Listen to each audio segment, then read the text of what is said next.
ఇంకా రెక్కలు వచ్చేసినాయి కదా, నేను ఎగిరిపోవచ్చు అనుకుంటుంది. కానీ ఆ రెక్కలకి కారణమైనటువంటి వాళ్ళ గురించి ఆలోచించలేదు. ఓకే ఫైన్, స్టోరీ మీకు తెలుసు. ఆ అమ్మాయిని తీసుకొస్తే ఇంకొక అతను కూడా వచ్చాడు. వచ్చిన తర్వాత ఏంటమ్మా ఇది అంటే ఐ లవ్ హిమ్ అనింది. ఎందుకు, ఏంటి, ఏం చూసి అన్నా. అదేం లేదు మేడం, నేను మేజర్ని అని ఆధార్ కార్డు చూపించింది. అట్లనే తన సర్టిఫికెట్స్ కూడా చూపించింది. I started talking to her. కాస్త మాట్లాడిన తర్వాత తను చెప్పింది, నేను మీతో మాట్లాడను అంది. ఎందుకు అంటే మీరు నన్ను కన్విన్స్ చేసేస్తారేమో, నన్ను భయం వేస్తుంది, నేను మీతో మాట్లాడను అని. She understood that I will definitely convince her. So finally నా మీద కోపం పెట్టేస్తుంది అనమాట. అంటే she is even losing that small thing. అరే ఆమె పాపం మంచి పొజిషన్ లో కూర్చుంది, ఒక డిఎస్పీగా, అట్లీస్ట్ రెస్పెక్ట్ ఇవ్వాలి. ఆమె కాకపోయినా ఆమె సీటుకి అనే విచక్షణ కూడా కోల్పోయింది లాస్ట్ కి. ఆ తర్వాత అతనిలో ఏం చూసావు అని అడిగాను. నా అభిమతం, మనిషికి అపియరెన్స్ ఇంపార్టెంట్, లేదా క్యాస్ట్ క్రీడ్ ఇంపార్టెంట్, లేదా డబ్బు ఇంపార్టెంట్ అనేది కాదు. There has to be something called match. Matching అనేది అవసరం. ఆ మ్యాచింగ్ ఎక్కడ?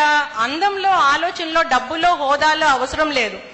నన్ను కాపాడగలడు అనే నమ్మకం ఇచ్చేటటువంటి వ్యక్తి అయితే చాలు ఆడపిల్లలకి మ్యాచింగ్, ఇంకేం అవసరం లేదు. నన్ను పోషించగలడు, నన్ను కాపాడగలడు, తల్లిదండ్రులకి ఈక్వల్ గా ఎవరు లేకపోయినా వాళ్ళ ప్లేస్ ని రీప్లేస్ చేయగలిగేటటువంటి వ్యక్తి అయితే చాలు, అయితే అది మ్యాచ్ అని అర్థం. బట్ ఐ ఆస్క్డ్ హర్, ఏం చదువుకున్నాడు ఈ అబ్బాయి అంటే బిజినెస్ మ్యాగ్నెట్. ఎలా పరిచయం అయ్యాడంటే రోజు కాటూరి మెడికల్ కాలేజ్కి వెళ్ళేటప్పుడు మార్గ మధ్యలో గోడ మీద కూర్చొని ఉంటాడంట ఎక్కడో. సరే ఓకే, ఏం చేస్తాడు? Business magnet. వాళ్ళ నాన్న ఏం చేస్తాడు? Business magnet. ఏం మ్యాగ్నెట్? మరి ఆ మ్యాగ్నెట్ ఏంటో నాకు కూడా అర్థం కాల. ఆ పిల్లని అడిగా, బాబు నువ్వేం చదువుకున్నావు? ఎంబీఏ అన్నాడు. ఏ కాలేజ్ అన్నా? ఏదో కాలేజ్ అన్నాడు. కాలేజ్ పేరు చెప్పవయ్యా అన్నా. సమ్ కాలేజ్ చెప్పాడు. ప్రిన్సిపల్ గారు ఎవరు అన్నా. చెప్పడానికి భయపడుతున్నాడు. ఐ అండర్స్టూడ్ ఆయన ఎంబీఏ కాదు, ఏం కాదని. మీ ప్రిన్సిపల్ గారి పేరు చెప్పు, నేను మాట్లాడతాను వారితోటి అన్నా. చెప్పలా. ఇప్పుడు చెప్పు కరెక్ట్ గా నువ్వేం చదువుకున్నావు అంటే BCom first year, discontinue.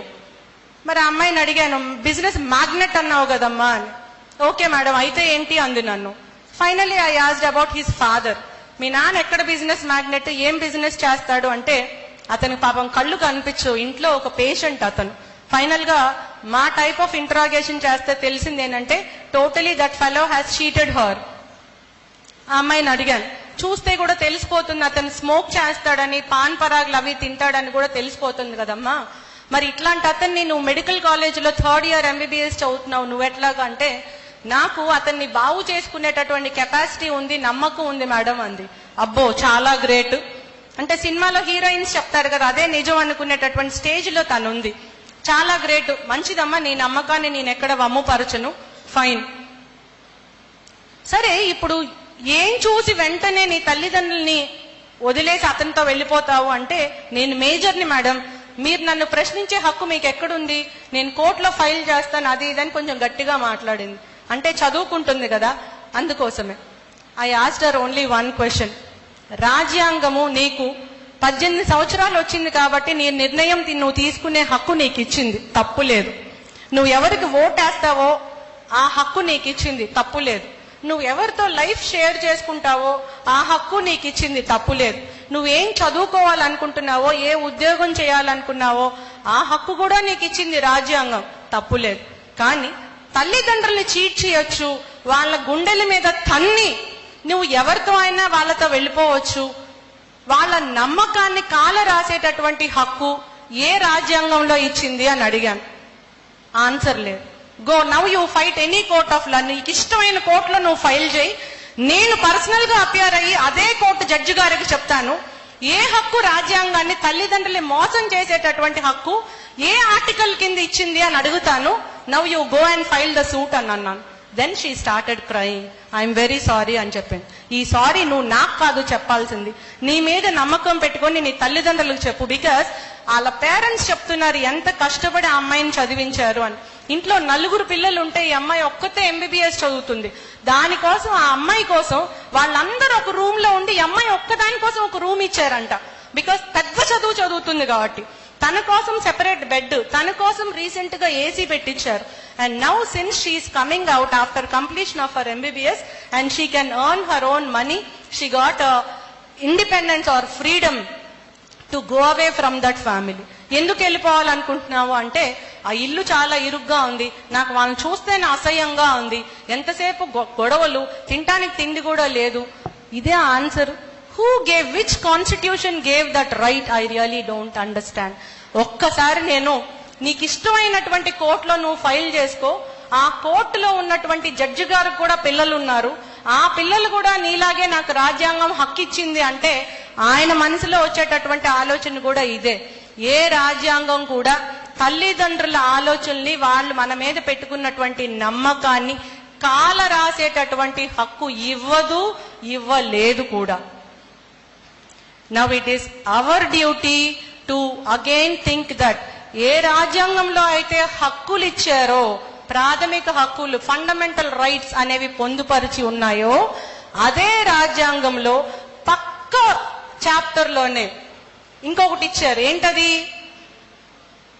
Fundamental rights పెట్టిన తర్వాత నెక్స్ట్ చాప్టర్ లో ఏముంటాయి? ప్రాథమిక బాధ్యతలు, fundamental duties. All fundamental rights are always coupled with fundamental duties. Then why are we forgetting the fundamental duties, which is very, very foundation to prove that we are human beings? మనుషులని మనం నిరూపించుకోవాలంటే కేవలం హక్కుల గురించి ఆలోచిస్తే సరిపోదు, బాధ్యతల గురించి గుర్తించాలి, గుర్తెరిగి ప్రవర్తించాలి. అది మనం విస్మరించకూడదు. ఎప్పుడైతే ఆ ఫండమెంటల్ డ్యూటీస్ అనేది విస్మరించకుండా తెలుసుకొని నడుస్తామో, we will be successful as a daughter, we will be successful as a sister, we will be successful as a student, we will be successful as a wife, mother, grandmother, daughter-in-law, everywhere. అటు professional life లో, personal life లో, రెండిట్లో కూడా success ఉండాలి అంటే మనకు కావాల్సింది ఏంటంటే మన హక్కులతో పాటు మన బాధ్యతలు. Always fundamental rights in whichever constitution you take under the sun, the fundamental rights are coupled with fundamental duties. ప్రాథమిక హక్కులతో పాటు పక్కనే ఉండేవి, మనల్ని ఎప్పుడు పొడుస్తూ ఉండేవి ప్రాథమిక బాధ్యతలు. ఈ ప్రాథమిక హక్కులతో పాటు ప్రాథమిక బాధ్యతలు గుర్తించాలంటే మనకు కావాల్సింది clarity of thoughts. Wherever I go, whichever college I address, I only speak more about clarity of thoughts. ఆ క్లారిటీ ఆఫ్ థాట్స్ ఏంటి అంటే మనం ఎంచుకున్నటువంటి రోల్లో కానీ, మనం ఎంచుకున్నటువంటి గోల్లో కానీ క్లారిటీ ఉండాలి. మనం చదివేటటువంటి చదువులో కూడా క్లారిటీ ఉండాలి. దాని మీద బేసిక్స్ మీద పటుత్వం ఉండాలి. ఇందాక ఒక సార్ మాట్లాడారు. He told you have to have lot of strong foundation on the language which you speak. Along with that, what you have to have is the clarity in your basics. అది ముందు స్కూల్లోనే రావాలి. ఒకవేళ స్కూల్లో రాకపోయినా ఇప్పుడు కూడా ఏమి మించిపోయింది లేదు. మీలో ఉన్నటువంటి రోల్ అండ్ గోల్ క్లారిటీకి, మీ తల్లిదండ్రులకి మేమేదో చెయ్యాలనే తపనకి, అది సక్సెస్ఫుల్ గా అవ్వాలి అంటే మీకు కావాల్సింది ఏంటంటే మీరు ఎంచుకున్నటువంటి మార్గం, మీరు చదివేటటువంటి చదువు, మీరు ఏ పయనంలో వెళ్ళాలనుకుంటున్నారు, వాటన్నిటికీ కూడా క్లారిటీ కావాలి, బేసిక్స్ మీద అవగాహన కావాలి. When we call what are the 2 elements of democracy అని ఎవరన్నా మనల్ని అడిగారు అనుకోండి, స్టోరీలు చెప్పి 10 పేజీలు రాయొచ్చు. కానీ only 2 things which we have to tell are democracy అనగానే we have to tell it is nothing but the principle of equality and it is nothing but the principle of universal adult franchise అని చెప్పగలిగేటటువంటి clarity మనకు కావాలి. ఆ clarity basics మీద పటుత్వం ఉంటేనే వస్తుంది. కానీ కాసేపు సెల్ ఫోను, కాసేపు యూట్యూబ్, కాసేపు ఫేస్బుక్, లేదా వాట్సాప్, లేదా ఒక ఫోన్ కాల్, ఇదంతా అయిపోయినాక రేపు ఎగ్జామ్ ఉంది, అనవసరంగా మా సార్ మాటిమాటికి ఎగ్జామ్స్ పెడతాడని 4 ఇంపార్టెంట్ క్వశ్చన్లు తీసుకొని ఆ 4 ఇంపార్టెంట్ క్వశ్చన్లో మనం ఏదైతే ఇంపార్టెంట్ అనుకున్నామో అది చదవక, అర్థమయ్యి అర్థం కాక రాత్రంతా కూర్చొని, if you burn that mid night oil, never we can reach this stage. You have to have the clarity of your thoughts, the clarity of what we speak, the clarity of what we think, the clarity of first what we are.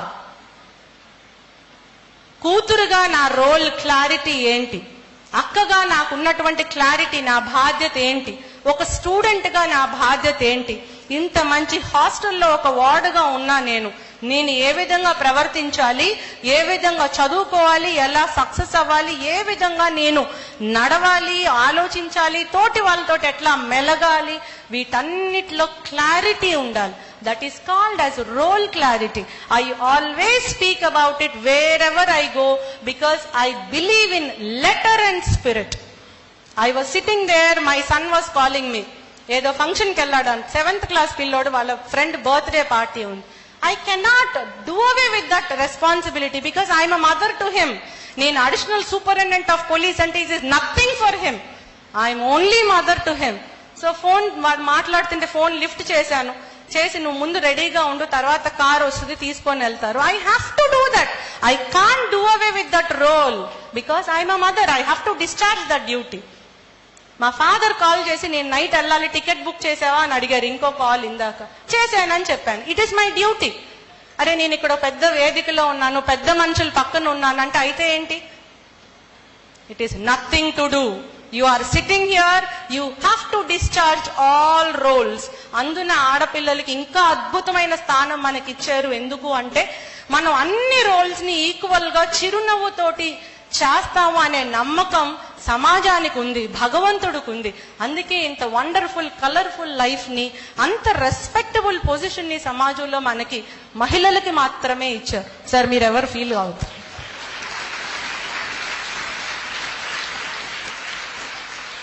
Never we should repent on that. అప్పుడే ఆ clarity mind లో ఎప్పుడైతే ఉంటుందో ఏ pain ని pain గా తీసుకోము, pleasure గా తీసుకుంటాం. We never take any pain as pain, we take it as a pleasure.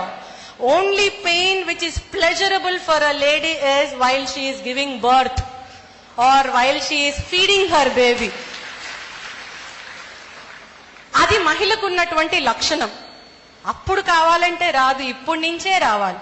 We have to take every pain as an opportunity to be more successful and to enjoy and to be very very good in discharging your duties. దాన్నే role clarity అంటారు. ఆ clarity ఉంటే ఎక్కడ clash of understandings, clash of ideas రావు. అప్పుడు మనం వేరే వాళ్ళని చీట్ చేయడం కాదు, మనల్ని మనమే చీట్ చేసుకోము.